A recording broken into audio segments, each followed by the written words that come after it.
vaxt necə keçdi?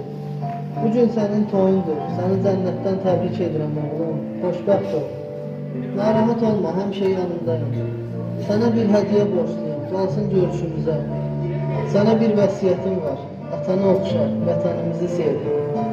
Səma, hər şeyə görə çox sağ ol, sizi öpürəm, bir daha təbrik edirəm.